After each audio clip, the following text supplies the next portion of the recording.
The weight of the silver tray pressed against my forearm like a familiar ghost, the kind of presence I'd learned to carry without thinking after 3 years at Rossonero. My feet knew every uneven tile in this dining room, every spot where the marble transitioned from cream to charcoal, every table where wealthy men conducted business they pretended wasn't the kind that left bodies in the Chicago River. I moved through the Friday evening crowd with practiced invisibility, refilling water glasses and delivering bread baskets, while my mind tracked patterns the way Grandma Helena had taught me to read her old Portuguese prayer books, with attention to what wasn't said, to the spaces between words. Nina, table 14 needs their wine. Manuel, the floor manager, hissed as he passed, his cologne fighting a losing battle against the kitchen's garlic and rosemary. His stress meant someone important sat in that corner booth, the one with velvet curtains that could close for privacy. I nodded without breaking stride, already balancing a Barolo that cost more than my monthly rent on a cork-padded tray. The dining room hummed with the particular energy of people who measured their worth in influence rather than dollars, though they had plenty of those too. My uniform, black dress, white apron, sensible shoes that murdered my arches, made me part of the furniture, which was exactly how I survived in places like this, where being noticed by the wrong person could mean disappearing into the kind of trouble that grandmother's prayers couldn't fix. Table 14's curtain was partially drawn when I approached, enough to see the solitary figure inside. Dark suit, no tie, expensive watch catching the amber light from the table's candle. He sat with his back to the corner, a position I recognized from watching too many men who needed to see threats coming. "Your Barolo, sir," I said quietly, setting the glass down with hands that had learned not to tremble no matter what I saw or heard in this restaurant. He looked up, and something in those slate-gray eyes made my breath catch. Not fear, exactly, but recognition of a predator who knew he was prey tonight. I'd seen that look before, in the stray cats behind our building who'd learned the hard way that Chicago's alleys belonged to something bigger and meaner. "Thank you." His voice carried the weight of silk over steel, the kind of control that came from years of being obeyed without question. I should have left then, returned to my section, forgotten his face the way I forgot most of them. But my eyes had already catalogued what shouldn't have been there. 10 men scattered across the dining room, positioned like chess pieces around a king they intended to capture. 3 at the bar, nursing drinks they barely touched. 2 at table 7, pretending to enjoy their osso buco, while their gazes kept drifting toward the corner booth. 4 more near the entrance, blocking the obvious exit. And 1, the leader I suspected from the way the others kept glancing his direction, at table 9, directly in my section. The leader caught my eye and smiled, the kind of expression that made my skin crawl beneath my uniform. He raised his empty wine glass in a gesture that was somehow both casual and commanding. My feet carried me toward him, while my mind raced through possibilities. Whatever was about to happen, it would be loud and messy, and the kind of thing that got innocent waitresses hurt when they stood too close to powerful men's vendettas. "Another bottle," the leader said when I reached him, his Portuguese accent thick enough to place him somewhere south of Lisbon. "The Brunello, I think. We're celebrating tonight." I nodded, keeping my expression blank while my peripheral vision tracked the other 9 men. They were tightening the circle, imperceptibly to anyone not trained to notice predators stalking prey. Grandma Helena had raised me on stories about reading people, about survival in places where being poor and female meant learning to disappear when danger wore expensive suits. "Watch their hands, Mina Menina," she'd say, while teaching me to sort her medications, her arthritis-twisted fingers patient even when I fumbled. Hands tell the truth when mouths lie. These men's hands were too still, too ready, waiting for a signal. I returned to the service station, my pulse steady despite the adrenaline beginning to thread through my veins. The Brunello sat on the top shelf, requiring a ladder I'd climbed 1,000 times. But tonight, as I reached for it, my brain made calculations that had nothing to do with wine service, the distance from table 9 to the corner booth, the placement of the other men, the fact that Rossonero's kitchen had a back exit that led to an alley most patrons didn't know about, the way the man in the corner booth held himself like someone who'd survived ambushes before, but maybe not 10 against 1 odds in a crowded restaurant. My hands closed around the Brunello bottle. Then, with movements I'd practiced in nightmares about losing this job, losing the income that paid for Grandma Helena's medications and kept us in our modest apartment in Little Italy. I deliberately fumbled. The bottle slipped from my grip, tumbling through the air in slow motion, while my other hand swept the full tray of water glasses I'd prepared for table 6. The crash was spectacular. Glass shattering against marble, wine exploding across the leader's white shirt and expensive suit, water cascading over 3 nearby tables in a tsunami of chaos that made every head in the restaurant turn toward the commotion. Meu Deus! I gasped, my Portuguese accent thickening with manufactured horror. I'm so sorry. So terribly sorry. I dropped to my knees immediately, gathering shards with bare hands that I made sure to cut just enough to draw blood. Nothing said genuine accident, like a clumsy waitress injuring herself. The leader stood abruptly, wine dripping from his clothes, his fury evident in the rigid set of his shoulders. But it was the corner booth that mattered. In the chaos of staff rushing over with towels, of Manuel's horrified apologies to the wine-soaked patron, of other diners twisting in their seats to see the disaster, the man in the corner booth moved. He moved like smoke, like shadow, like someone who'd learned to disappear when attention focused elsewhere. By the time I risked a glance toward his table through the forest of legs and rushing servers, the velvet curtain hung empty, and the back hallway, the one that led to the kitchen and that alley exit, showed a door swinging gently closed. Nina. Manuel grabbed my elbow, hauling me upright. What were you thinking? That's a $300 bottle.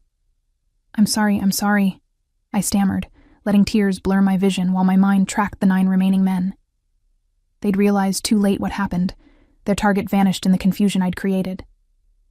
The leader wiped wine from his face with murderous intent in his eyes, but whether for me or his escaped prey, I couldn't tell. Get to the kitchen, Manuel hissed. We'll discuss your employment after service. Go, now. I fled, blood from my cut palm dripping onto the pristine tile, leaving the dining room in the kind of uproar that would take 20 minutes to settle. 20 minutes for a man to disappear into Chicago's night, to reach wherever men like him went, when ambushes failed. The kitchen was its usual controlled chaos, line cooks shouting orders while steam rose from boiling pots and the scent of searing meat filled the air.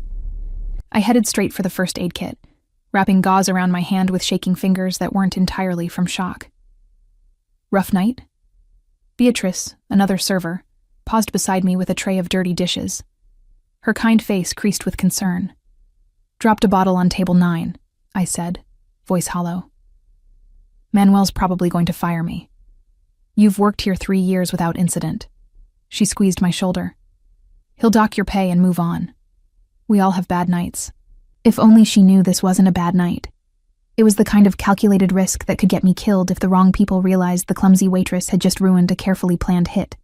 I finished bandaging my hand and returned to the chaos of the dining room, where Manuel directed cleanup with the precision of a general managing battlefield logistics. The wine-soaked leader and his companions had vanished, leaving behind a hefty cash payment that more than covered their bill and the broken bottle. A tip, essentially, for a meal interrupted by an incompetent server. The rest of the shift passed in a blur of shame-faced apologies and whispered gossip among the staff about poor Nina, who'd finally cracked under the pressure. I played my part perfectly, accepting Manuel's lecture about focus and professionalism, with downcast eyes and mumbled promises to do better. By the time I hung up my apron at midnight, exhaustion sat heavy in my bones.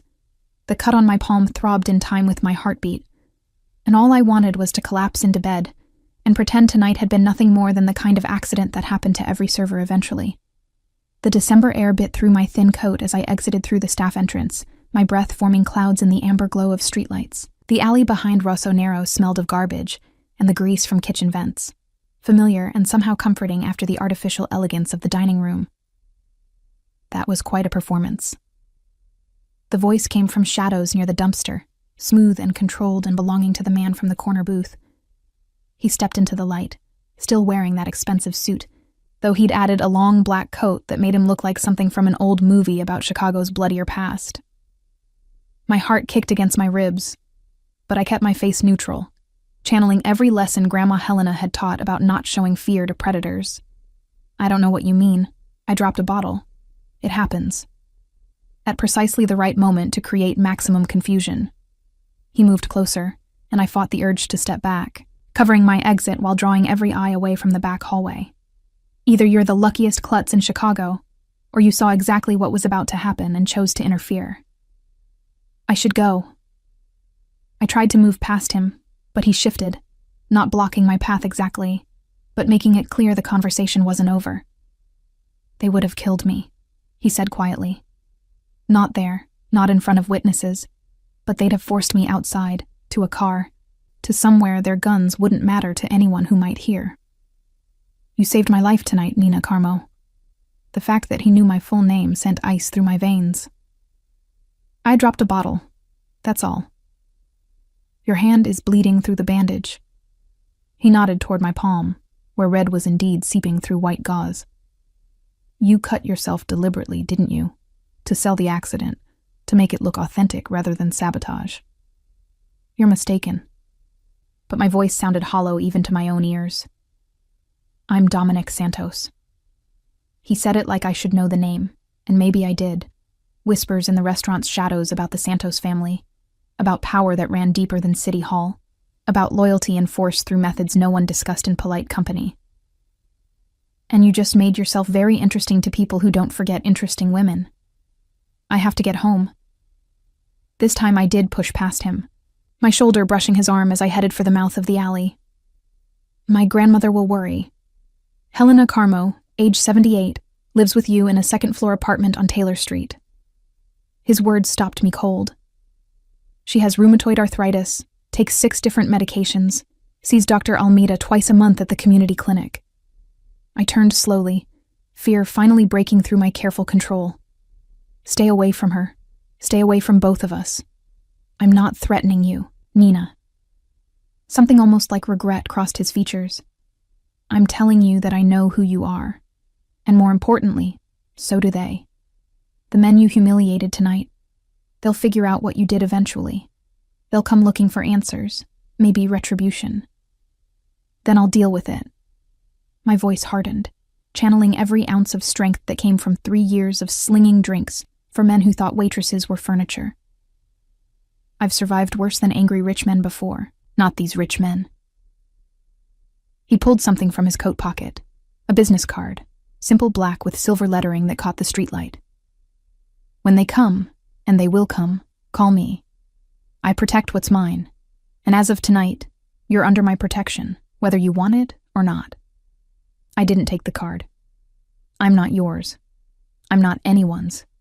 No, he agreed, pressing the card into my uninjured hand with surprising gentleness. You're your own, which is exactly why you interest me. Most people in this city belong to someone, through debt, or fear, or greed. But you risked your job, your safety, your grandmother's peace, for a stranger who couldn't offer you anything in return. That kind of courage is rare, Nina, and in my world, rare things become targets. He stepped back, melting toward a black car I hadn't noticed parked at the alley's end. Before he climbed inside, he looked back one more time. They'll come for you within 48 hours, he said. When they do, use that number. I don't forget debts, and I don't abandon people who saved my life. Then he was gone, the car pulling away into Chicago's midnight streets, leaving me alone with a business card burning against my palm, and the terrible certainty that my carefully invisible life had just shattered like a $300 bottle of wine. I walked home through familiar streets that suddenly felt foreign, every shadow potentially hiding men with Portuguese accents and scores to settle. The card stayed clutched in my fist, a lifeline I wasn't sure I wanted or could afford to need. Grandma Helena's apartment light glowed warm through our second-floor window when I turned onto Taylor Street. She'd be awake despite the late hour, rosary beads clicking through her twisted fingers, while she prayed for my safety, the way she'd prayed every night since my parents died, and left me in her care at 15. I climbed the stairs slowly, each step heavy with the weight of choices made and consequences coming. Tomorrow I'd return to Rosso Nero and pretend to be the clumsy waitress who'd cost them money and embarrassment. I'd avoid thinking about slate-gray eyes and voices like silk over steel. But tonight, as I unlocked our door and found Grandma Helena dozing in her chair, rosary still wrapped around her fingers, I allowed myself one moment of honest fear. Because Dominic Santos was right. They would come. And when they did, I'd have to decide whether survival meant staying invisible or stepping into the light with a man whose protection might cost more than any debt I was willing to pay. The business card went into my pocket, close enough to reach, far enough to pretend it didn't exist. For now, at least, I could pretend tonight had been nothing more than a broken bottle and bad luck. But deep down, in the part of me that had learned to read danger in the spaces between words, I knew better. The game had changed. And I'd be lying if I said some reckless part of me wasn't curious to see what came next. The Sunday lunch shift at Rosso Nero dragged like broken glass across skin. Every time the entrance door opened, my shoulders tensed, expecting Portuguese accents and questions I couldn't answer without admitting what I'd done. But 48 hours after the bottle incident, only regular patrons filled the dining room, lawyers celebrating case victories, families marking christenings and confirmations, the usual parade of people for whom a $200 meal meant celebration rather than catastrophe. Manuel had docked 2 weeks' pay for the broken Brunello and assigned me to the worst section, near the kitchen doors where the heat was suffocating and tips ran lean. Punishment delivered with the kind of cold efficiency that made it clear I was one mistake away from unemployment. "Table 3 needs more bread," Beatrice whispered as she passed, balancing a tray of dirty plates. Her eyes held sympathy I didn't deserve, considering she had no idea my clumsiness had been calculated sabotage rather than genuine accident. I grabbed a basket of rosemary focaccia and headed toward table 3, my body moving through familiar choreography, while my mind replayed Friday night on an endless loop. The way Dominic Santos had materialized in that alley, knowing my name, my grandmother's address, the precise details of our struggling life. The business card that still lived in my coat pocket, checked compulsively every time I reached for my keys or phone. "When they come," he'd said. Not if, when. The lunch shift ended at 4, and I collected my meager tips with gratitude that felt hollow. $73 for 6 hours of work, barely enough to cover this week's groceries and a fraction of what Grandma Helena's medications cost monthly. The community clinic charged on a sliding scale, but sliding only went so far when arthritis required drugs that pharmaceutical companies priced like liquid gold. I changed out of my uniform in the cramped staff bathroom, pulling on jeans and a sweater that had seen better years, better lives. The mirror reflected exhaustion I couldn't quite hide. Dark circles under brown eyes, hair pulled back in a practical bun that revealed too much of a face I preferred to keep forgettable. The business card emerged from my coat pocket as I checked for my phone. Simple black cardstock, raised silver lettering that spelled out a number and nothing else. No name, no company, just 10 digits that represented either salvation or damnation, depending on which version of Dominic Santos existed beneath that silk over steel voice. "Nina?" Manuel's voice made me jump, the card slipping back into my pocket with practiced speed. "A moment before you leave?" My heart hammered against my ribs as I followed him to the small office behind the wine storage, a windowless room that smelled of cork and old ledgers. He closed the door with ominous finality, then turned to face me with an expression I couldn't quite read. "I received a call yesterday," he said slowly, "from a man asking about you. Your schedule, how long you'd worked here, whether you were reliable." Ice flooded my veins. "What did you tell him?" "Nothing. I told him employee information was confidential and hung up." Manuel's eyes searched my face. "But this morning, 3 men came during prep. They sat at the bar, ordered expensive whiskey, and watched the staff. One of them asked Carlos which server had broken the bottle Friday night, whether it was unusual behavior for you." The ice turned to lead, settling heavy in my stomach. "What did Carlos say?" "That you'd worked here 3 years without incident. That you're the best server we have for reading difficult customers and avoiding problems." Manuel leaned against his desk. "Nina, I don't know what happened Friday night beyond a broken bottle, but those men weren't asking idle questions. If you're in some kind of trouble—" "I'm not," I lied, the words automatic even though we both knew they were hollow. I dropped a bottle. That's all. They left a message." He pulled a folded napkin from his pocket, the Rosso Nero logo embossed in gold across cream linen. "Asked me to give this to you." My hands trembled as I took the napkin, unfolding it to reveal a single sentence written in precise block letters. We need to talk about Friday. Cafe Carlotta, Tuesday 3 p.m. No signature, no threat. But the subtext screamed loud enough to make my ears ring. Refuse this invitation and see what happens to clumsy waitresses who interfere in business that doesn't concern them. Thank you for telling me, I managed, refolding the napkin with fingers that barely cooperated. I'll handle it. Nina. Manuel's voice stopped me at the door. Whatever this is, be careful. Men who drink 50-year-old Macallan at 2 p.m. aren't the kind who accept no gracefully. I nodded and escaped before he could offer more warnings I didn't need, before the fear crawling up my throat could manifest as the kind of panic that made smart women do stupid things. The walk home took 20 minutes through streets I'd navigated since childhood. Past shops where owners knew Grandma Helena by name. Past St. Anthony's where Father Costa still gave her communion despite arthritic hands that could barely hold the wafer. This was my neighborhood, my territory. The small corner of Chicago where being invisible meant being safe. Except I wasn't invisible anymore. I'd chosen to be seen, to act, to save a stranger's life, and now the price for that visibility was coming due. Grandma Helena sat at our kitchen table when I entered, her twisted hands wrapped around a mug of tea that had gone cold. She looked up with eyes that still sparkled despite 78 years of life that had taken everything but never broken her. Minha menina, she said softly, switching to the Portuguese we used when English felt insufficient for what needed saying. You have the look of someone carrying stones too heavy for one person. I sank into the chair across from her, the napkin burning against my palm. Just tired, Vovo. Long shift. Mentirosa. Liar. But she said it with love, reaching across to pat my hand with fingers that could barely uncurl. Your mother had the same expression when she tried to hide trouble from me. The eyes give you away. Too watchful, like a rabbit who knows the fox is hunting. It's nothing I can't handle. Another lie, but what else could I say? That I'd deliberately sabotaged a hit on a Mafia boss? That men were asking questions about me at work? That I carried the phone number of someone whose protection would bind me to a world where Grandma Helena's prayers wouldn't be enough to keep me safe? She studied me for a long moment, then sighed. When your grandfather died and left me with nothing but debt and a baby to raise, I learned something important. Sometimes the stones we carry aren't meant to be carried alone. Sometimes asking for help is the only way to survive.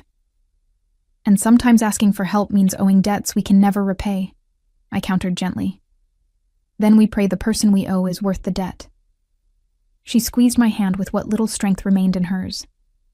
But we don't pretend the stones aren't there. Pretending only makes them heavier. I helped her to bed after dinner, her body light as paper in my arms, her breathing labored from lungs that struggled more each winter. The medications that kept her alive cost $200 monthly, even with the clinic's assistance, and my Rosso Nero salary barely covered rent and utilities on top of that. No savings, no emergency fund, no buffer between us and the kind of poverty that killed people slowly, through untreated illnesses and impossible choices. That night, I lay awake staring at the ceiling of the bedroom we shared, listening to Grandma Helena's wheezing breaths and trying to calculate impossible mathematics. The napkin sat on my nightstand, its message clear. Tuesday at 3. Tomorrow. Dominic Santos's card lived in my coat pocket, 10 digits away from a protection I wasn't sure I wanted. But wanting and needing were different animals, and as dawnlight crept through our thin curtains, I acknowledged the truth I'd been avoiding since Friday night. I needed help, the kind of help that came with silk over steel voices, and the power to make problems disappear, even if that same power could make me disappear just as easily. Monday passed in agonizing slowness. I called in sick to Rosso Nero, claiming a stomach bug that Manuel accepted with the weariness of a man who'd seen too many servers crack under pressure. Beatrice texted asking if I needed anything, her kindness a reminder that normal people existed beyond the nightmare I'd stumbled into. I spent the day researching Dominic Santos on library computers, using public Wi-Fi that couldn't be traced back to our apartment. The results were both illuminating and terrifying. Santos family, Chicago's North Side, connections dating back to Prohibition. Legitimate businesses, restaurants, construction, import-export, that barely concealed the machinery underneath. No criminal record, no arrests, nothing that would stand up in court. But the absence of evidence was its own testimony to power wielded carefully, violence applied precisely, Problems solved before they became police matters. One article from 5 years ago, buried in the Tribune's archives. 3 men found dead in a warehouse. Execution style. No witnesses, no suspects. The victims had been known associates of a rival family who'd tried to move into Santos territory. The case remained unsolved, filed away with hundreds of other Chicago murders that no one would ever answer for. I closed the browser and walked home through November cold that bit through my inadequate coat, past storefronts decorated for Christmas that felt obscenely cheerful, given the decision weighing on my shoulders. Tomorrow at 3, I could meet the men who'd wanted to kill Dominic Santos. I could explain that breaking the bottle had been genuine accident, apologize for ruining their evening, hope they believed the frightened waitress act. Or I could make a different choice. Tuesday morning, I woke before dawn and watched Chicago wake up outside our window. Streetlights clicking off, buses groaning to life, the city's heartbeat resuming its familiar rhythm. Grandma Helena slept fitfully beside me, her breathing rough enough to make me check twice that she was still alive. At 2:30, I pulled on my best attempt at professional clothing. Black slacks without holes, a gray sweater that hadn't faded too badly, boots I'd waterproofed with drugstore spray. I told Grandma Helena I had an appointment at the clinic, another lie to add to the growing collection. "Be careful, Mina Menina," she called as I left. And I wondered if she somehow knew that careful had stopped being an option the moment I dropped that bottle. The address on Dominic Santos's card led to a building in River North, all glass and steel and the kind of understated luxury that screamed money without needing to shout. The lobby featured marble floors and abstract art that probably cost more than our apartment building, and a security desk manned by someone whose suit couldn't quite hide the bodyguard underneath. "Nina Carmo," I said to the guard, my voice steadier than my hands. "I'm expected." He made a call, spoke quietly, then nodded toward the elevator. 15th floor. Mr. Santos is waiting." The elevator ride took forever, and no time at all, my reflection in the polished doors showing a woman trying very hard to look brave. The 15th floor opened onto a reception area that could have belonged to any legitimate business. Sleek furniture, soft lighting. A receptionist who smiled with professional warmth and gestured toward a frosted glass door. "Go right in, Ms. Carmo." Dominic Santos stood behind a massive desk that overlooked the Chicago skyline. The city spread beneath him like a kingdom he'd claimed through means both legal and otherwise. He'd traded Friday's suit for casual elegance. Black sweater, no tie, expensive watch catching afternoon light that poured through floor-to-ceiling windows. "Nina." He gestured to a leather chair positioned across from his desk. "Thank you for coming." "I didn't come for you," I said, remaining standing. "I came because I'm supposed to be at Cafe Carlotta in 20 minutes. Meeting men who want to discuss Friday night. And I'm trying to decide if I should go alone, or if I need the kind of help that comes with prices I'm not sure I can afford." Something flickered in those slate gray eyes, respect, maybe, or appreciation for directness. "Sit, please, and I'll explain exactly what kind of help I'm offering and what it costs." I sat, because my legs were shaking, and because 3 years of serving wealthy men had taught me when resistance was futile. Dominic moved around the desk to lean against it, close enough that I had to tilt my head back to maintain eye contact. "The men who wanted me dead Friday night work for Joaquim Silva," he began. "He controls the South Side drug trade and has been trying to expand north for 2 years. I'm what stands between him and that expansion. So killing you would eliminate the obstacle," I said flatly. "Precisely. Except you eliminated his opportunity instead." Dominic's mouth curved in something not quite a smile. "Which makes you both a hero and a liability.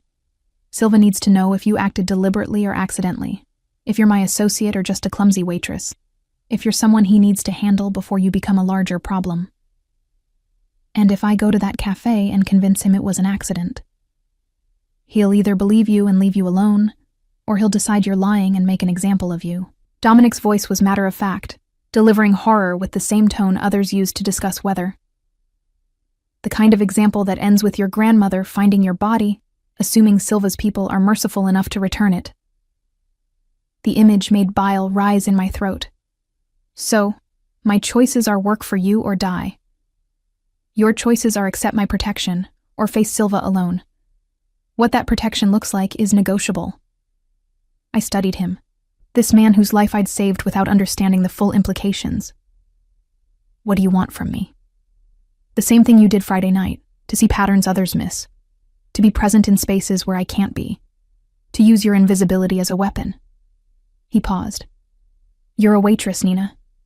You move through rooms full of powerful people who never truly see you. You hear conversations they think are private because they forget furniture has ears. That skill, that particular kind of observation, is worth far more than you realize. You want me to spy for you. I want you to survive. And in exchange for that survival, yes, I want access to your skills. He pulled a phone from his pocket, expensive and unfamiliar. This is encrypted. When I need eyes somewhere I can't go, you'll receive a message with location and target.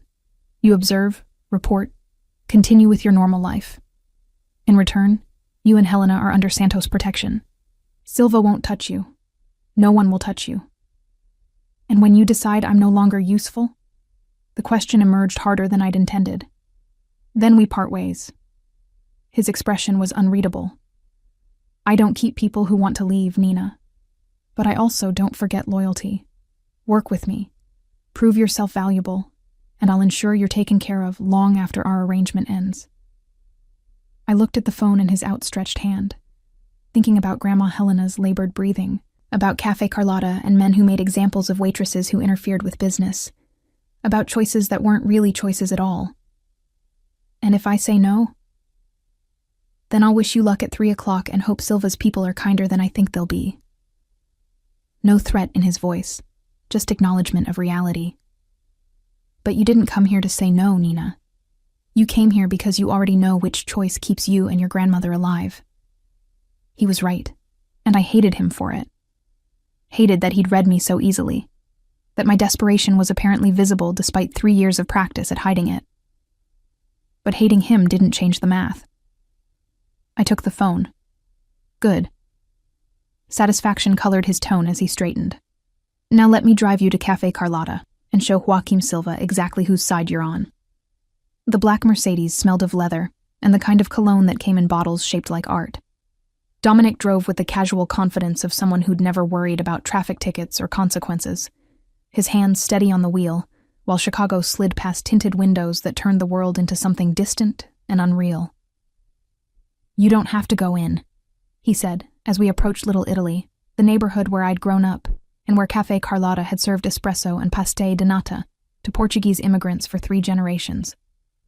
I can handle Silva myself. If I don't show, he'll think I'm hiding. I kept my voice level despite the terror coiling in my stomach. Which means I am guilty. Which means he'll keep looking for ways to prove it. Better to face him now with you beside me than spend the rest of my life waiting for him to corner me alone. Dominic glanced at me, something like approval in those slate-gray eyes. You understand the game better than most people who've spent years in this world. My grandmother taught me that predators respect prey that stands its ground. I stared at the cafe approaching on the right, its cheerful yellow awning a lie against the November gray. Even if standing ground is just another kind of calculated surrender. He parked across the street, engine idling while he studied the cafe through windows that revealed a half-full dining room. The 3 men at the corner table, Silva in the middle, his lieutenants flanking. They'll have more people outside, watching approaches. Standard protocol for a meet that might go badly. How badly? My hands clenched in my lap, fingernails digging crescents into palms. Depends on how convincing you are. He killed the engine and turned to face me fully. Tell me about Friday night, why you did it. The truth this time, not the accident story.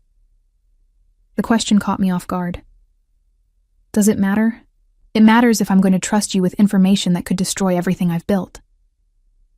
His voice was soft, but unyielding. So tell me, Nina Carmo, why did a waitress risk her job and safety for a stranger? I looked away from his intensity, focusing on the cafe where men waited to decide my fate. My father died when I was 10. Heart attack at his construction job, no insurance, left my mother and me with nothing. She worked 3 jobs trying to keep us afloat, and it killed her 5 years later. Exhaustion, stress, a body pushed past what it could survive. The words emerged dull, Reciting history, I usually kept locked behind walls built from necessity. Grandma Helena took me in, but she was already sick, already struggling. I've been invisible my whole life, Nina. The poor kid, the scholarship student, the waitress serving people who don't see me as human. And I watched you Friday night, saw those men positioning themselves, recognized what was about to happen, because I've learned to read violence the way rich people read stock portfolios. And you chose to act. Dominic finished quietly. I chose to do what no one did for my parents. To interfere, to change the outcome, to make one person's death not inevitable. I finally met his gaze. Even if that person is someone whose hands probably aren't any cleaner than Silva's. Even if saving you meant stepping into a world where invisibility won't protect me anymore. Silence filled the car, heavy with things neither of us wanted to name. Finally, Dominic reached into his jacket and withdrew a leather wallet, extracting a photograph so worn the edges had softened to velvet. "My mother," he said, handing it to me. "Teresa Santos. She died when I was 12. Cancer that could have been treated if we'd caught it earlier, if we'd had insurance, if my father's work had been legal enough to qualify for benefits." The photograph showed a woman with kind eyes and dark hair, holding a young boy who would grow into the man beside me. She looked happy in a way that photographs couldn't fake, her smile reaching places deeper than expression. "My father built this empire so I'd never be that helpless again," Dominic continued, voice rough with memory.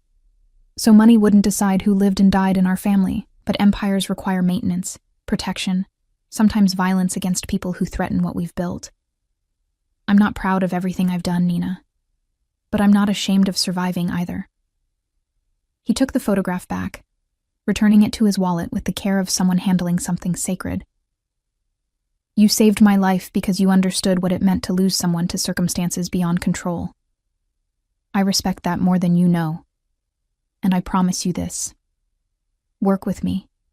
And you'll never watch your grandmother die because money decided she wasn't worth saving." The promise hit harder than any threat could have. I nodded once, throat too tight for words, and reached for the door handle. Café Carlotta's bell chimed as we entered, drawing every eye to the unlikely pair we made. The waitress in her thrift store best, and the man whose presence commanded attention, like gravity, commanded falling objects. The rich scent of espresso and fresh pastry wrapped around us, familiar and incongruous with the tension crackling through the room.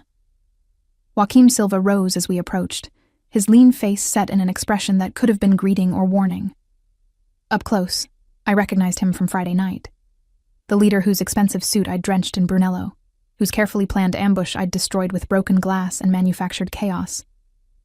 Ms. Carmo. His Portuguese accent was thicker than mine, roots planted firmly in Lisbon's working-class neighborhoods. "Thank you for coming.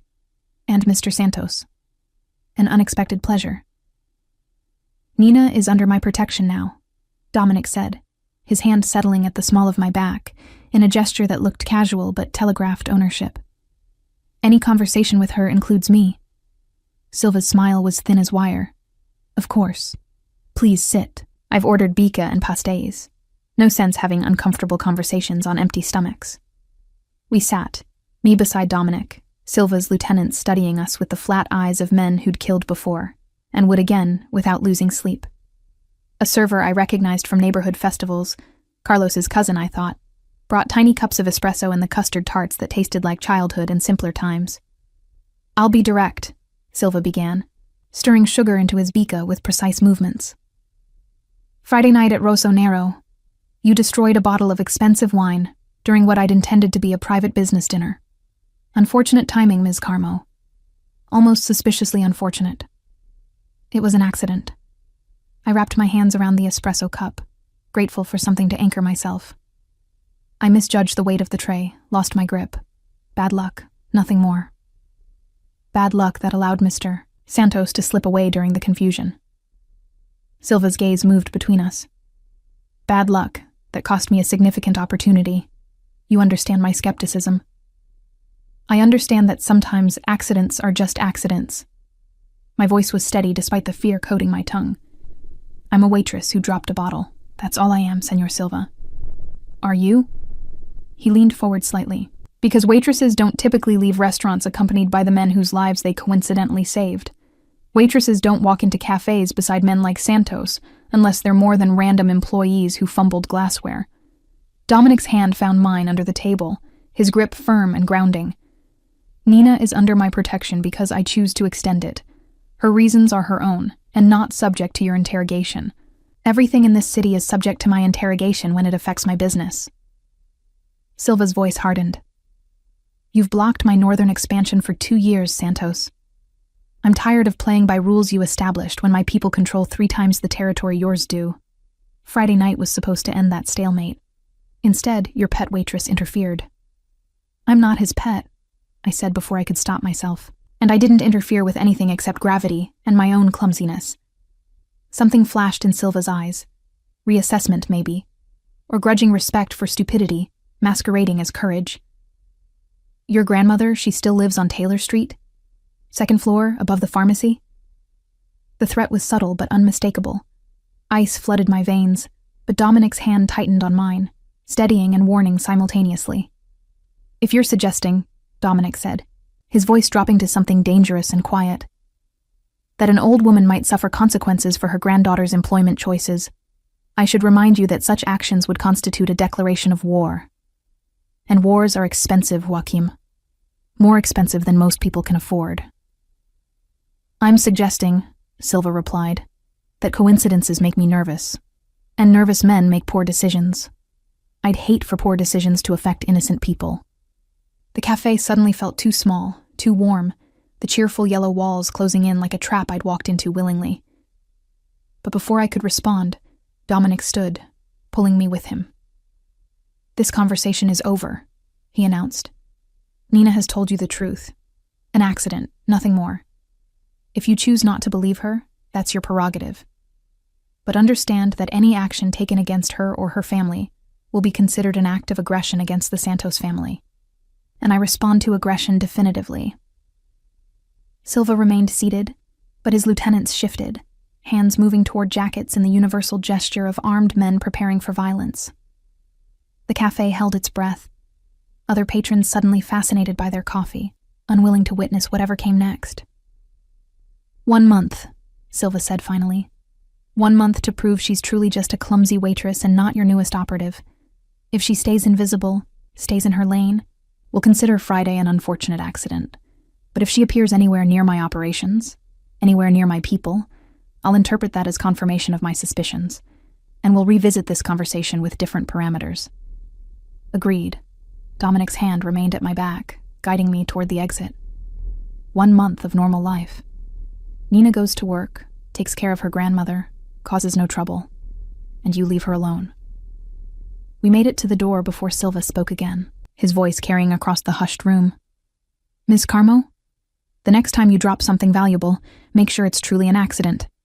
Because second chances are rare in my line of work, and I don't offer thirds. The November air hit like salvation when we exited, cold and clean after the suffocating tension of Café Carlotta. Dominic guided me to the Mercedes without speaking, his silence heavy with things I wasn't sure I wanted to hear. We were 2 blocks away before he finally said, "You did well. Better than most people facing Silva for the first time." He threatened my grandmother. The words emerged flat, shock numbing the terror that should have accompanied them. He knows where we live, knows her schedule, knows everything about us. Of course he does. I told you. Silva doesn't make empty threats. Dominic navigated through late afternoon traffic with the same confidence he applied to everything else. But he also doesn't waste resources on small targets. You bought yourself a month of safety. Use it wisely. Use it how? I turned to face him, anger finally breaking through the numbness. You said I'd be under your protection, that working for you meant Silva couldn't touch me. That lasted exactly 20 minutes before he was threatening violence against a 78-year-old woman with arthritis. He threatened because he needed to establish parameters. Dominic's voice remained calm, infuriatingly controlled. Now those parameters exist. 1 month of invisibility. After that, if you're still associated with me, Silva will have to accept that association or commit to war. And he's not ready for war, not yet. So I'm bait. A test to see if you'll actually protect someone. or if your promises are as empty as everyone else's. You're an investment. He pulled to a stop outside my apartment building, killing the engine before turning to face me fully. And I protect my investments, Nina. Always. I wanted to argue, to rage against the casual way he'd inserted me into his war with Silva, against the phone in my pocket that represented obligation and danger, and a future I'd never chosen. But exhaustion was winning over anger, and Grandma Helena would be worried by now. Her prayers probably wearing grooves in rosary beads older than I was. 1 month, I said, reaching for the door handle. Then what? Then we see if you're willing to be more than just a waitress who got unlucky. Dominic's expression was unreadable. And I find out if I was right to trust you with information that could destroy everything I've built. I climbed out of the Mercedes, the encrypted phone heavy in my coat pocket, Silva's threats echoing in my head alongside Dominic's promises. The game had rules now, parameters established over espresso and custard tarts, consequences outlined with the kind of clarity that left no room for misunderstanding. Grandma Helena met me at the door, her twisted hands reaching for mine, her eyes searching my face for evidence of the trouble she'd somehow sensed. Mina Menina, you were gone so long. I worried. I'm okay, Vovo. I helped her back to her chair, guilt churning in my stomach for lies I was already telling. Just a long appointment at the clinic. Everything's fine. She studied me with the wisdom of 7 decades navigating a world that tried to break people like us. You smell like expensive cologne and lies, Nina. Whatever you're involved in, whatever choices you're making, remember, some debts cost more than money to repay. I know. I kissed her forehead, breathing in the lavender soap she'd used my entire life. I'm being careful. I promise. But promises felt thin against the weight of what I'd agreed to, against the knowledge that careful had stopped being enough the moment I'd dropped that bottle. Dominic Santos had given me protection, purpose, a way forward that might actually keep Grandma Helena alive and healthy. The price was simply everything I'd ever been. Invisible, safe, separate from the violence that governed Chicago's shadows. As I helped her prepare dinner, chattering about invented clinic appointments and fictional conversations with nurses I'd never met, the encrypted phone buzzed once against my hip. The message was simple. Meet tomorrow, 9 a.m., address attached. Bring eyes, not questions. And just like that, my month of invisibility transformed into the first day of something else entirely. A life where I was finally seen, finally valuable, finally necessary to someone whose world operated by rules I'd only glimpsed from the outside. I typed back a single word, understood, and returned to stirring soup that suddenly tasted like ashes and choices I couldn't unmake. The address Dominic sent led to a warehouse district on the south edge of downtown, all crumbling brick and chain-link fences marking territory where legitimate business ended and Chicago's other economy began. I arrived at 8:45, 20 minutes early, because punctuality was the only control I had left, my breath forming clouds in December air that bit through my inadequate coat. A black SUV idled near the entrance, and Fernando Ferreira, one of Dominic's men I'd seen briefly at his office, emerged as I approached. He was built like a concrete wall with careful eyes that assessed me with professional efficiency before nodding toward the building. Mr. Santos is waiting inside. 3rd floor, west side. His voice carried the rough edges of someone who'd learned English late and violence early. You need anything, you call this number. He pressed a card into my palm. Day or night, understood? Understood. I pocketed the card alongside the encrypted phone and Dominic's original contact information, my life apparently now measured in emergency numbers and conditional protection. The warehouse interior smelled of dust and neglect, concrete floors marked with oil stains and the ghosts of whatever legitimate operations had once occupied this space. My footsteps echoed as I climbed metal stairs toward the 3rd floor, each step carrying me further from the invisible waitress I'd been, and closer to whatever Dominic Santos was transforming me into. He stood near tall windows overlooking the street, silhouetted against winter morning light that softened the hard edges of his profile. Today's uniform was tactical elegance, black jeans, sweater, boots that looked expensive and practical. Working clothes for someone whose work involved more than paperwork and conference calls. You're early, he observed without turning. Good. Punctuality is rare in this business. You said bring eyes, not questions. I crossed the empty space between us, my own boots loud against concrete. So I brought both, and I'm choosing when to use which. A smile flickered across his face. Fair enough. Let's start with what I need you to see. He gestured to a laptop positioned on a makeshift table, construction plywood balanced on sawhorses, surrounded by photographs and documents that looked like intelligence files. The screen showed surveillance footage of a restaurant I didn't recognize, upscale Italian by the decor, customers arriving in expensive cars while valets performed their choreographed dance. Giancarlo's, Dominic explained. Neutral territory, owned by the Bianchi family who've stayed out of the conflicts between Silva and me. 3 nights a week, it hosts meetings between various players in Chicago's underground economy. Drugs, gambling, prostitution, money laundering. If it's illegal and profitable, it gets discussed over their osso buco. I studied the footage, watching well-dressed men arrive and depart with the casual arrogance of people who believe themselves untouchable. And you want me to work there? I want you to observe there. He pulled up a photograph of a middle-aged man with silver hair and expensive taste in suits. This is Paolo Bianchi, the owner. He's looking for servers, discreet people who understand that some conversations aren't meant to be remembered.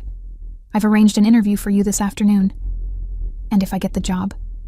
My stomach churned with anxiety that tasted like morning coffee and bad decisions. Then you work there legitimately, serve tables, make tips, be invisible the way you've always been. Dominic's voice was steady, laying out parameters like a general planning campaign's. Except you'll remember certain conversations. Note which players are meeting, what alliances are forming, where Silva's people are moving. Information I can't gather because my face is too recognizable, my presence too obvious. You want me to spy on everyone. The words emerged flat. I want you to survive while being useful. He turned to face me fully, those slate-gray eyes intense. Silva gave you 1 month to prove you're just a clumsy waitress. Working at Giancarlo's establishes exactly that story. You lost your job at Rossonero, needed work, took a position at another upscale restaurant. Completely normal, entirely believable. Except I'll be reporting everything I hear directly to you. Except you'll be protected while gathering information that keeps both of us alive. Dominic moved closer, and I caught his scent. Sandalwood and something darker, more complex. This is how intelligence works, Nina. Small observations building into large pictures. Patterns emerging from chaos. You're naturally talented at reading rooms, at being present without drawing attention. That skill is valuable. Use it correctly, and you'll never worry about Helena's medications again. Use it incorrectly, and Silva will know within days that you're working for me. The threat was implicit but clear. So no pressure. Pressure is what forges steel from iron. He handed me a folder thick with documents. Paolo Bianchi's application requirements, your fabricated work history, references I've arranged. Memorize it all before the interview. And Nina? He waited until I met his eyes. Once you accept this position, there's no pretending anymore. You'll be actively operating in my world, with all the dangers that entails. I took the folder, its weight somehow heavier than paper and ink should feel. The interview is at 3? 2:30. Address is inside. Dominic returned to studying the surveillance footage, dismissing me with the kind of casual authority that assumed obedience. Fernando will drive you and wait nearby. Any problems? Any sense that something's wrong? You walk away. We'll find another approach. And if there are no problems? I asked. If I get the job and start gathering your intelligence, then we move to the next phase, teaching you how to observe without being obvious about it, how to remember conversations verbatim, how to identify which information matters and which is noise. He glanced back at me. You have natural talent, Nina, but talent requires training to become expertise. I left the warehouse with the folder clutched against my chest, Fernando's silent presence shadowing me back to his SUV. The drive to my apartment took 15 minutes through morning traffic, time I spent reviewing the fabricated history Dominic had constructed. Nina Carmo, 3 years at Rossonero, excellent service record, until an unfortunate incident with dropped glassware. References from 2 fictional previous employers, phone numbers that would route to people on Dominic's payroll trained to deliver convincing performances. A carefully constructed lie that would hold up to casual investigation, but fall apart under serious scrutiny. "You need anything before tonight, you call," Fernando said, as I exited the SUV outside my building. "Mr. Santos takes care of his people. Remember that." Grandma Helena was still sleeping when I entered. Her breathing labored enough to make me check twice that she was alive. I laid the folder on our kitchen table and stared at the fabricated history that would either save us or destroy whatever remained of my honest life. The interview outfit came from the back of my closet. A black dress I'd worn to my mother's funeral, sensible heels that matched, minimal jewelry that looked professional without being presumptuous.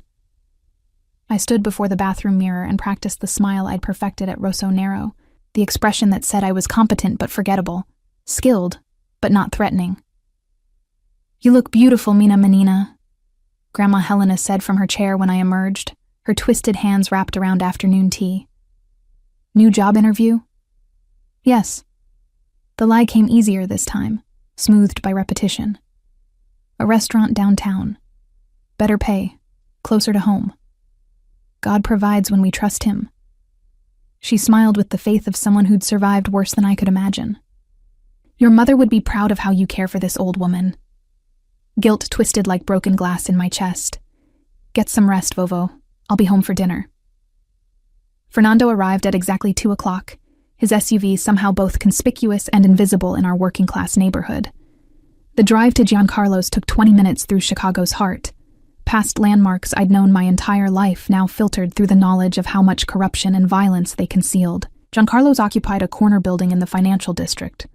All old-world elegance and the kind of understated luxury that came from generations of family wealth. The interior gleamed with mahogany and brass, white tablecloths crisp as fresh snow, crystal catching light from chandeliers that had probably illuminated this space since the 20s. Paolo Bianchi met me in his office, a wood-paneled room that smelled of cigars and old money. He was exactly what the photograph suggested. Silver-haired, impeccably dressed, with eyes that had seen everything Chicago's underworld offered and chosen to profit from observation rather than participation. "Ms. Carmo."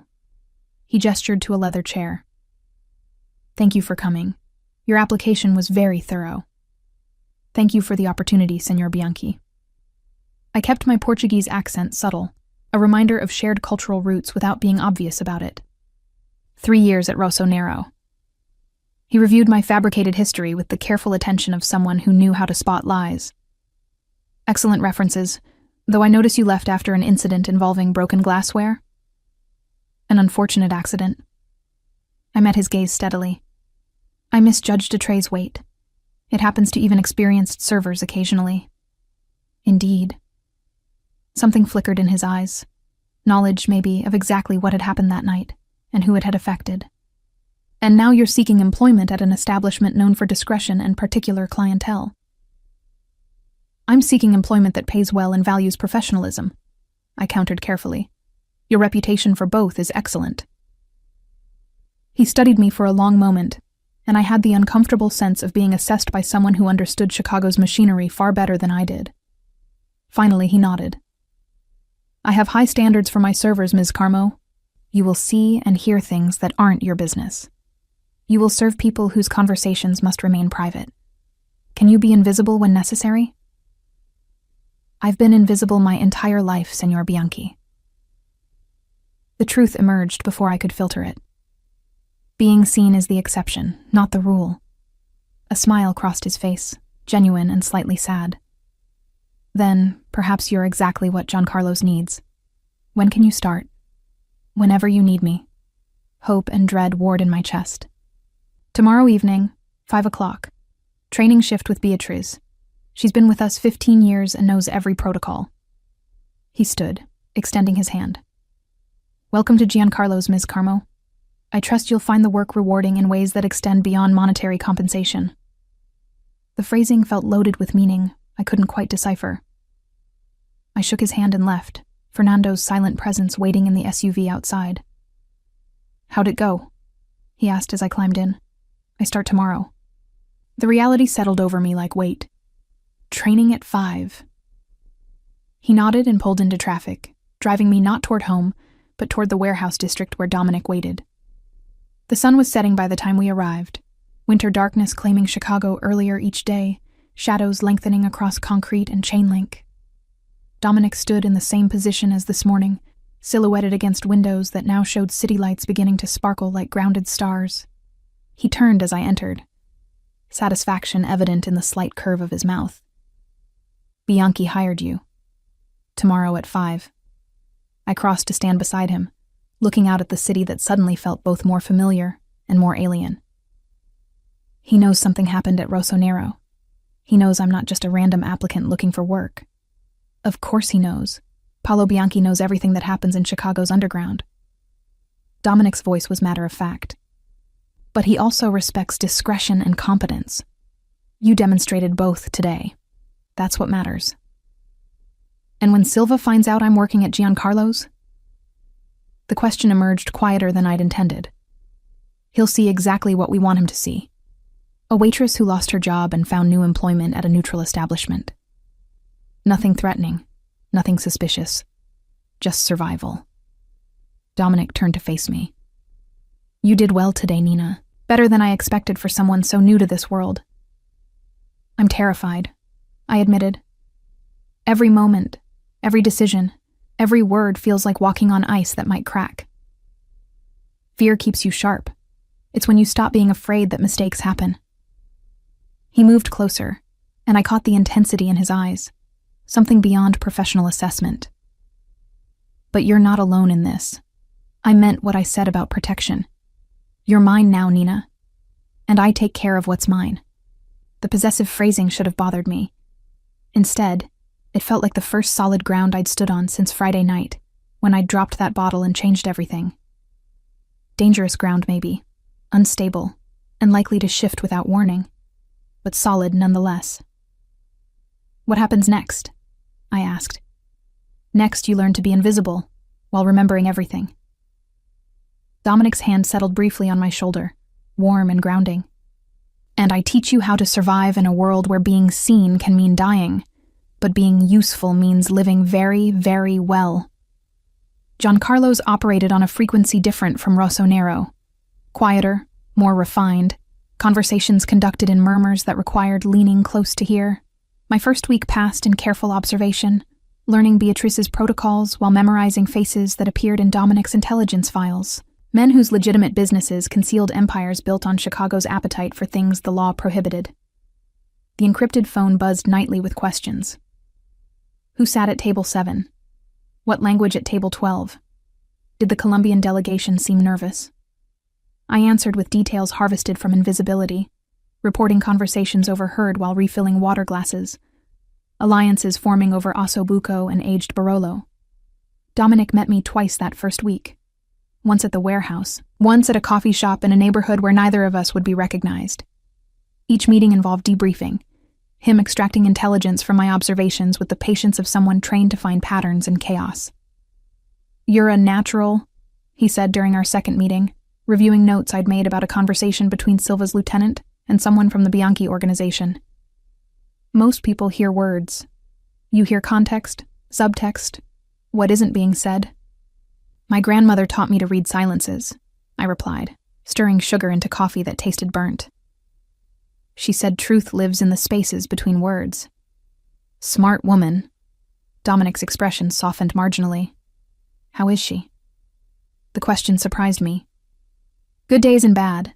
The medications help, but winters are hard on her lungs." He pulled an envelope from his jacket, sliding it across the table. "First payment. 5,000 cash. Non-negotiable, non-refundable. Yours, regardless of what happens next." I stared at the envelope, my entire body going still. $5,000. More than 3 months of Rossonero wages. More than I'd ever held at once. Enough to pay rent for months and refill every prescription without choosing which medications Grandma Helena could afford to skip. "I can't," I began. "You can, and you will." His voice was firm.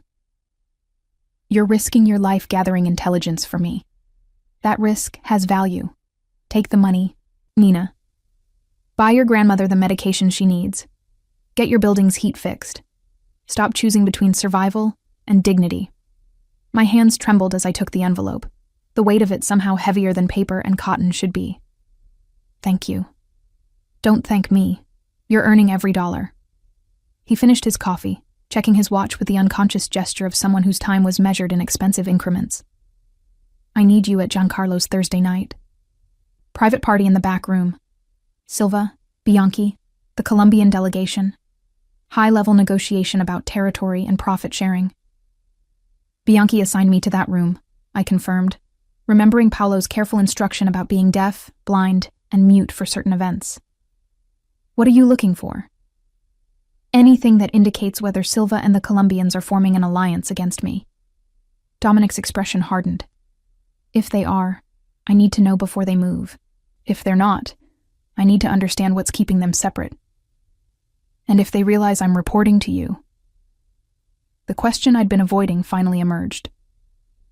Then you use Fernando's number and we extract you immediately. He leaned closer, voice dropping. But they won't realize, Nina. You're too good at being invisible. Trust that skill. It's kept you alive this long. It'll keep you alive through Thursday night. The private party arrived with the kind of fanfare that attracted attention while demanding privacy. Silva's people secured the perimeter, checking identification and running metal detector wands over everyone entering the back room. I submitted to the search with practiced deference. Just another server doing her job. Nothing to see. The back room at Giancarlo's could seat 20 comfortably, but tonight it hosted only 7. Silva and 2 lieutenants, Paolo Bianchi acting as neutral host, and 3 Colombians whose tailored suits and cold eyes suggested they'd built their empire through methods more efficient than legal. Just refills and appetizers, Beatrice instructed before I entered. Don't speak unless spoken to, don't linger, don't react to anything you hear. Understood? Understood. I balanced the tray of bruschetta and moved through the doorway into a room where the temperature seemed 10 degrees colder, despite the fireplace crackling in the corner. Silva's eyes tracked me as I served, recognition flickering before he dismissed me as beneath notice. The Colombians ignored me entirely, deep in conversation with Bianchi about import logistics that sounded legitimate until you understood the subtext. Cocaine routes, distribution networks, percentages and territories carved from Chicago's flesh. The North Side remains problematic, one Colombian was saying, his English textbook perfect. Santos controls access to the financial district, which limits our ability to clean capital efficiently. Santos is a relic, Silva replied, contempt evident. His father's generation, clinging to old alliances and outdated methods. Chicago's changing. The market demands innovation, flexibility, partnerships that transcend traditional boundaries. I refilled water glasses with steady hands, my face blank while my mind recorded every word, every gesture, the particular way Silva's lieutenant glanced at the Colombians when discussing innovation. And you propose? Bianchi's tone was carefully neutral, the host facilitating without endorsing. A coalition. Silva leaned forward, animated now. Your family's neutrality and infrastructure, our distribution networks, the Colombian supply chain. Together, we control Chicago from the south side to the suburbs. Santos becomes irrelevant, squeezed between our united front and his shrinking territory. Ambitious, the lead Colombian observed. Also dangerous. Santos has survived challenges before. His organization is smaller than ours, yes, but disciplined, loyal. Eliminating him would require significant resources. Then we don't eliminate him. Silva smiled. We simply make his position untenable, cut his access to legitimate businesses he uses for laundering, pressure his political connections, force him to either join our coalition on our terms or retreat into irrelevance. I moved to the sideboard, arranging dessert plates while parsing the implications. This wasn't just about territory. It was a sophisticated campaign to isolate Dominic, to strangle his operation through economic and political pressure rather than violence. Cleaner, more sustainable, and far more dangerous than a simple hit. The Bianchi family appreciates the proposal, Paolo said carefully, but we'll need time to consider implications and logistics. Our neutrality has value. Abandoning it would require compelling justification. Consider this justification. Silva gestured to one of his lieutenants, who produced a folder thick with documents. Profit projections for the next 5 years under the current system versus a united coalition. The numbers speak clearly about which future is more prosperous. I served dessert, panna cotta with berry compote, while the men reviewed documents I couldn't see. The conversation shifted to logistics, percentages, timelines for implementation. By the time they finished their meal 3 hours later, the coalition framework had been established pending Bianchi's final approval. "Thank you for your hospitality," Silva said to Paolo as the group prepared to leave. His eyes found me briefly. "And compliments to your staff. Very discreet, very professional." "We pride ourselves on discretion," Paolo replied smoothly. I cleared plates after they departed, my hands steady despite the adrenaline flooding my system. Beatrice appeared to help, her expression unreadable. "You okay?" she asked quietly. That was intense even by Giancarlo's standards. "I'm fine." I loaded the cart with practiced efficiency, just another night serving rich men's egos. She laughed, tension breaking. "You're learning fast. Come on, let's finish cleanup so we can both go home." Fernando waited in his SUV when I exited at midnight, and this time he drove directly to the warehouse where Dominic paced before those tall windows, tension evident in every line of his body. "Tell me everything," he said before I'd fully entered. Every word, every gesture, anything that stood out. I recited the evening verbatim, my memory for conversation proving as reliable as he'd hoped.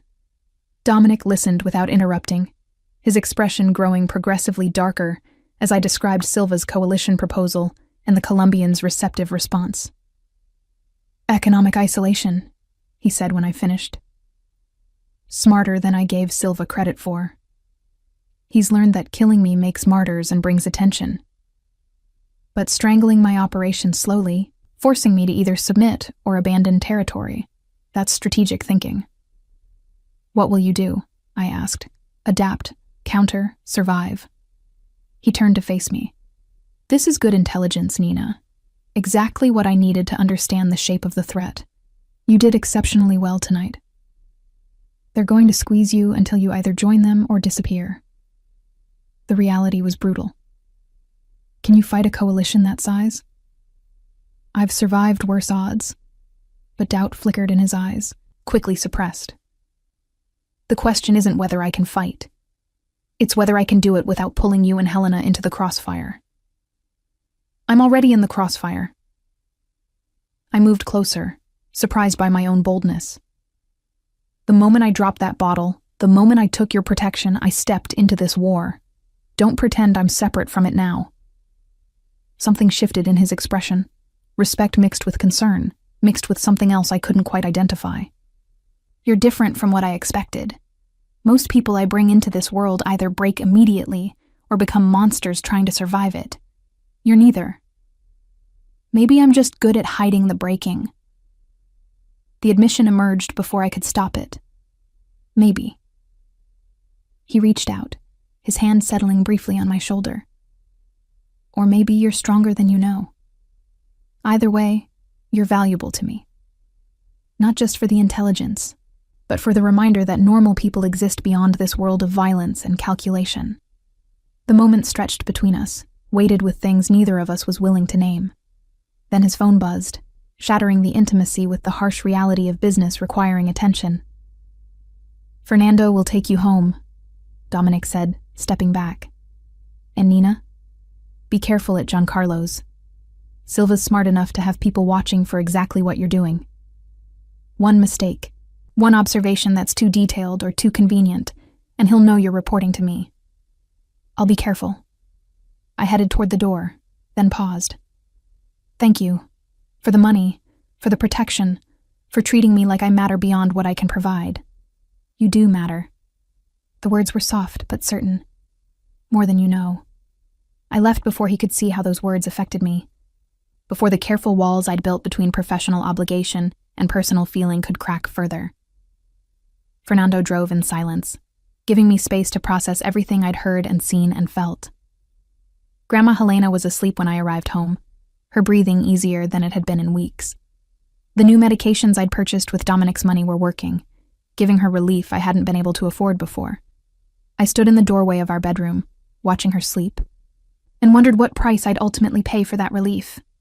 The encrypted phone buzzed once. Dominic's message simple and direct. Well done. Rest tomorrow. We move forward Monday. I typed back acknowledgement and collapsed onto my narrow bed, exhaustion dragging me toward sleep.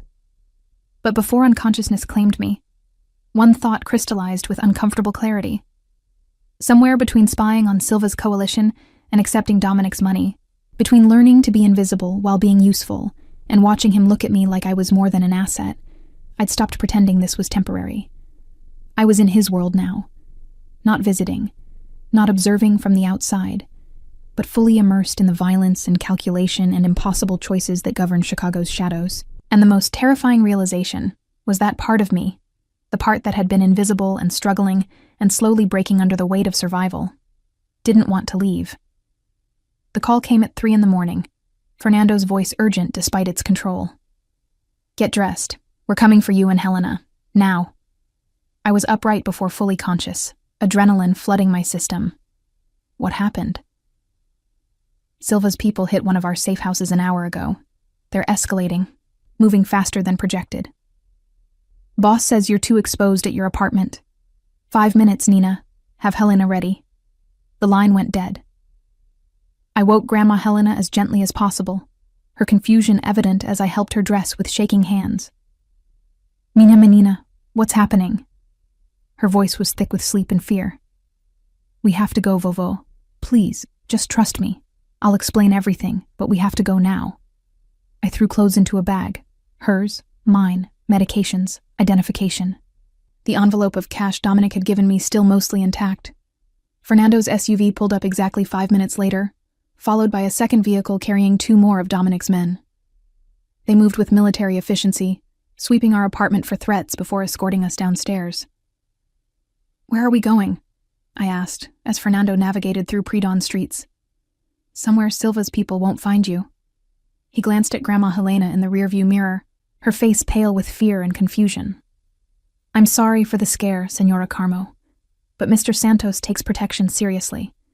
You'll be safe where we're taking you. The destination was a house in Oak Park, suburbs far enough from Chicago's heart to feel separate but close enough for quick response.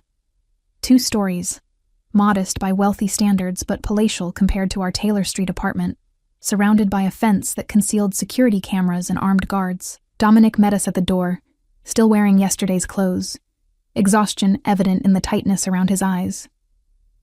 I'm sorry, he said immediately, addressing both of us. This wasn't the plan, but circumstances changed quickly. What circumstances? I demanded, helping Grandma Helena to a sofa that probably cost more than our yearly rent. Silva's people tortured information out of someone in my organization. They know you're reporting to me from Giancarlo's. They know about Helena, about your apartment, about Fernando's routine pickups. Dominic's voice was flat with suppressed fury. By morning, they'd have hit your building. I couldn't risk leaving you there. Grandma Helena's eyes moved between us, understanding dawning despite her confusion. Nina, what have you done? What I had to do to survive. I knelt beside her chair, taking her twisted hands in mine. I'm sorry, Vovo. I'm so sorry. But I couldn't watch you die because we couldn't afford your medications. I couldn't keep choosing between rent and food, between keeping you alive and keeping us housed. So you made a deal with the devil. Her voice broke. Oh, minha menina. What price will we pay for this mercy? The price, Dominic interjected quietly, is that Nina works for me, and I ensure both of you live comfortably and safely. That's the only price, Senora Carmo. I don't harm women. I don't coerce loyalty, and I don't punish people for circumstances beyond their control. You're the man she saved that night at Rosso Nero. It wasn't a question. Grandma Helena studied him with eyes that had seen too much of human nature to be deceived by surface presentations. The one whose death she prevented by breaking that bottle. Yes. Dominic met her gaze steadily. She saved my life. Now I'm returning the favor by saving hers. And when your war with Silva ends, when Nina is no longer useful to you, what happens to us then? The question carried decades of hard-earned wisdom about powerful men and their promises. Then I ensure you're both provided for permanently. Property in your names, trusts that fund your care, options that extend beyond my protection. Dominic's voice was certain. I'm not a good man, Senora Carmo, but I'm a man of my word. Nina risked everything for me. I won't abandon her when the risk becomes inconvenient. Silence filled the room, weighted with decisions made and consequences still unfolding. Finally, Grandma Helena nodded once, exhaustion winning over further protest. I need to rest, she said. This old body wasn't meant for midnight evacuations. I helped her to one of the upstairs bedrooms, staying until her breathing deepened into sleep. When I returned downstairs, Dominic stood before floor-to-ceiling windows, showing dawn beginning to break over Oak Park's wealthy streets. I'm sorry, he said without turning. This wasn't how I wanted things to progress. But Silva's moving faster than anticipated. The coalition is forming quicker than projected. He's forcing my hand before I'm ready to counter. What does that mean for us? I crossed to stand beside him, both of us reflected ghost-like in the glass. It means things get worse before they get better. It means you can't go back to Giancarlo's. Silva knows you're compromised. It means Helena stays here under guard while we figure out how to neutralize the threat. He turned to face me. And it means I need you to do something far more dangerous than serving tables and eavesdropping. What? I need you to help me turn Silva's people against him. The server you worked with at Rossonero, Beatrice. She's Silva's niece. He placed her there years ago to monitor restaurant operations, to keep eyes on who meets where and when. Dominic's voice was steady despite the magnitude of what he was proposing. She likes you, trusts you. I need you to turn that trust into leverage. The suggestion made my stomach turn. You want me to betray someone who's been kind to me. I want you to survive, and survival sometimes requires betraying people who don't deserve it. His hand settled on my shoulder. Beatrice is a pawn, Nina. Silva's using her the same way I've been using you. Gathering intelligence, building networks, creating leverage. The difference is, she doesn't know she has choices. You can show her those choices. And if she refuses? If she stays loyal to Silva? Then we lose that avenue and try something else. Dominic's grip tightened slightly. But I don't think she will refuse. I think she's tired of being her uncle's spy. Tired of living between worlds. Tired of pretending she's just a waitress when she's actually a soldier in a war she never chose. And the parallel wasn't lost on me. You're describing me. I'm describing both of you. He released my shoulder, stepping back. The question is whether you're willing to offer her the same choice I offered you. Protection in exchange for information. Safety in exchange for loyalty. A way forward that isn't just survival, but actual life. I thought about Beatrice, her kindness during training, the way she'd covered for servers who made mistakes, her gentle questions about Helena's health. She'd been genuinely kind in a world where kindness was rare, strategic, or both. I'll talk to her, I said finally, but I won't force her. And if she chooses to stay with Silva, you leave her alone. Those are my terms. Agreed. Dominic nodded once. Fernando will arrange a meeting, neutral territory, somewhere she'll feel safe. The rest is up to you. The meeting happened 3 days later at a small Portuguese bakery in Little Italy, far enough from both Silva's and Dominic's territories to feel neutral. Beatrice arrived cautious, her eyes scanning the space before she sat across from me at a corner table. You disappeared from Giancarlo's, she said without preamble. No notice, no explanation. Paulo was furious. What happened? Silva found out I was reporting to Dominic Santos. I kept my voice low despite the bakery's relative emptiness. He was going to kill me and my grandmother to send a message. Dominic got us out first. Beatrice's face drained of color. You were spying for Santos? Nina, do you have any idea how dangerous... She stopped, understanding dawning. You knew. About me working for my uncle. That's why you're here. Dominic knows too. I leaned forward. He knows Silva placed you at Rossonero, that you're gathering intelligence the same way I was gathering it for Santos. But he's offering you a choice, Beatrice. The same choice he offered me. Protection in exchange for information, safety in exchange for switching sides. Switch sides against my own uncle. Her voice was barely audible. Nina, you don't understand what you're asking. Silva is family. He's raised me since my parents died. I owe him everything. And he's used you for everything. I reached across the table, covering her hand with mine. You're not just his niece, Beatrice. You're his asset, his spy, his tool. When was the last time he treated you like family instead of an employee? When did he last care about what you wanted beyond how it served his purposes? Tears welled in her eyes. It's not that simple. It never is. I squeezed her hand. But sometimes staying loyal to people who don't deserve it is worse than betraying them. Sometimes survival means choosing ourselves over family obligation. Sometimes the only way forward is through doors we never wanted to open. She studied me for a long moment, searching for answers I couldn't provide. Finally, she pulled her hand away, wiping tears with the back of her wrist. If I help Santos, Silva will kill me. He doesn't forgive betrayal, especially not from family. If you help Santos, you'll have Santos protection. The same protection that got me and Helena out of our apartment before Silva's people arrived to kill us. I kept my voice gentle but firm. Dominic keeps his promises, Beatrice. He's not a good man, but he's a man of his word. Work with him, and you'll never have to be afraid of your uncle again. The silence stretched between us, weighted with impossible choices and futures neither of us could predict. Outside, Chicago moved through its daily rhythms, oblivious to the small decisions that would reshape power structures invisible to normal eyes. What would I have to do? Beatrice asked finally. Report on Silva's movements, his plans, which players he's meeting with. The same intelligence gathering you've been doing, just redirected. I paused. And when the time comes, testify against him. Help build a case that puts him away permanently. You're asking me to destroy my uncle. I'm asking you to free yourself. The truth emerged before I could soften it. Silva's empire is crumbling, Beatrice.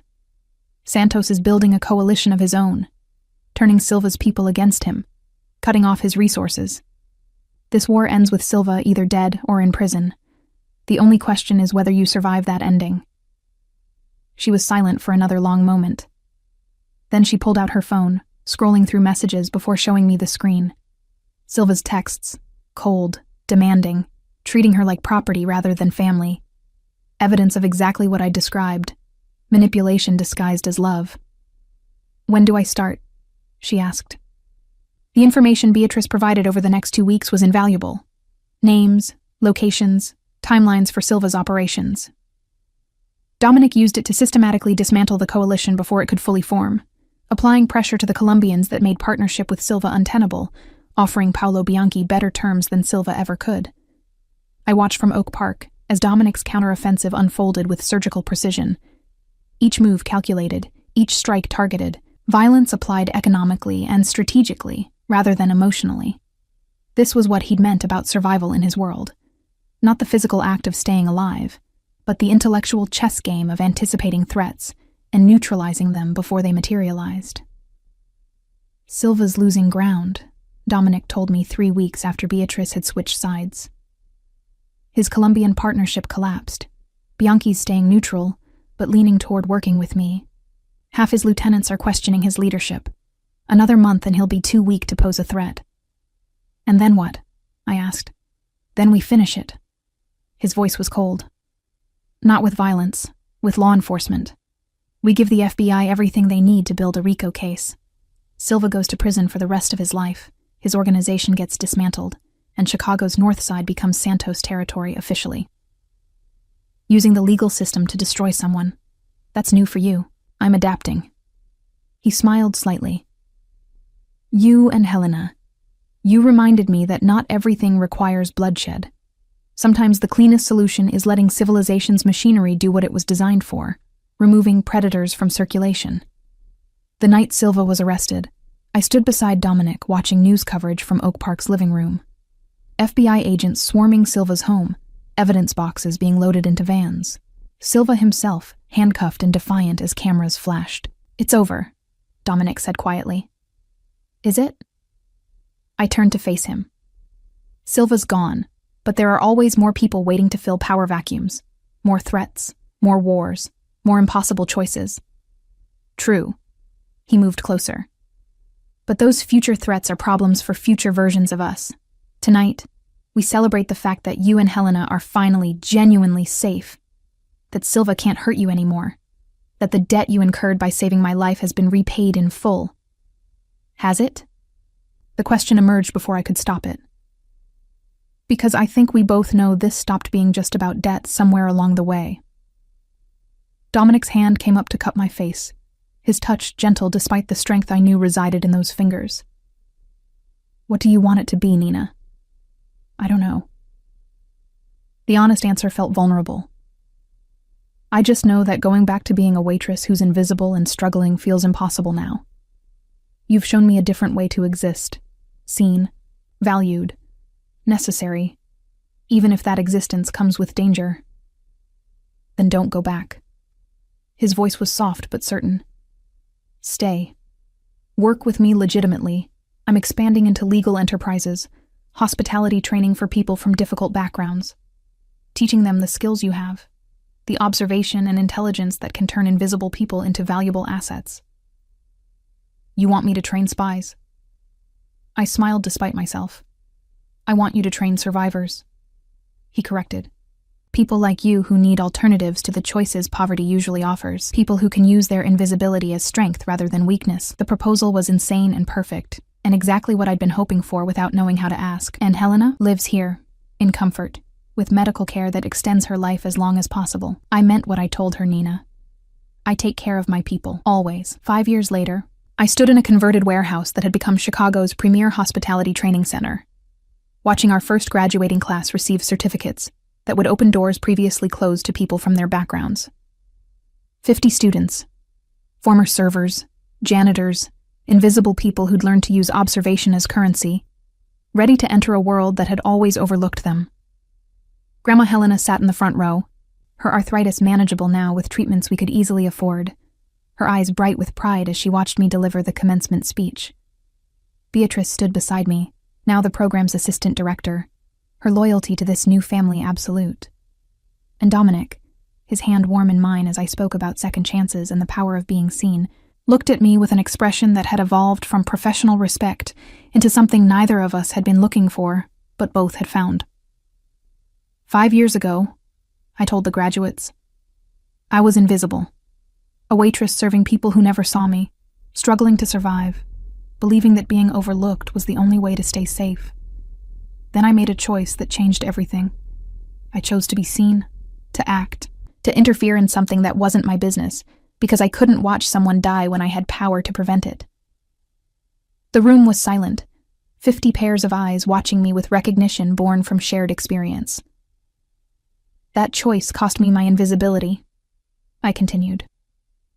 But it gave me something far more valuable, a future that extended beyond survival. You've all made similar choices by being here, by learning to use your observation skills as strength, rather than accepting them as limitations. You're not invisible anymore. You're trained, valuable, necessary. Don't waste that. Applause filled the warehouse, and I stepped back into Dominic's embrace, feeling his pride and love wrap around me like protection I'd finally learned to accept. After the ceremony, as we drove back to Oak Park where Helena waited with dinner prepared by staff who treated her like beloved grandmother rather than employer's family, Dominic pulled a small box from his jacket. I've been carrying this for 6 months, he said, opening it to reveal a simple band, set with diamonds that caught the light like captured stars. Waiting for the right moment. I think today, watching you transform 50 lives the way you transformed mine, qualifies. The proposal was quintessentially Dominic. Practical, certain, assuming my acceptance because he'd already decided our future. But this time, his assumption was correct. Yes, I said, taking the ring and sliding it onto my finger where it fit perfectly, because he'd measured my hand months ago in the same way he measured everything. Carefully, precisely, with attention to details others missed. On one condition. Name it. Grandma Helena gives you the rings at the wedding, and we get married here, at the training center, with every graduate we've taught as witnesses. Because this isn't just about us, Dominic. It's about proving that people like us, invisible people, struggling people, people who society overlooks, can build something beautiful when given the chance. His smile was radiant. Deal. We married 6 months later in the warehouse transformed for celebration, surrounded by 100 former students whose lives intersected with ours through choices made and chances taken. Grandma Helena, at 83, walked slowly down the aisle with the rings, her twisted hands steady with purpose as she blessed our union in Portuguese prayers, older than the city we'd conquered. And when Dominic kissed me before witnesses who understood exactly how unlikely this love was, how many impossible choices had led to this moment, I finally understood what Grandma Helena had meant years ago about debts and mercy. Some debts were worth incurring. Some mercy came with prices worth paying. And sometimes the greatest gift was simply being seen, truly, completely, dangerously seen, by someone who looked at your invisibility and recognized power waiting to be claimed.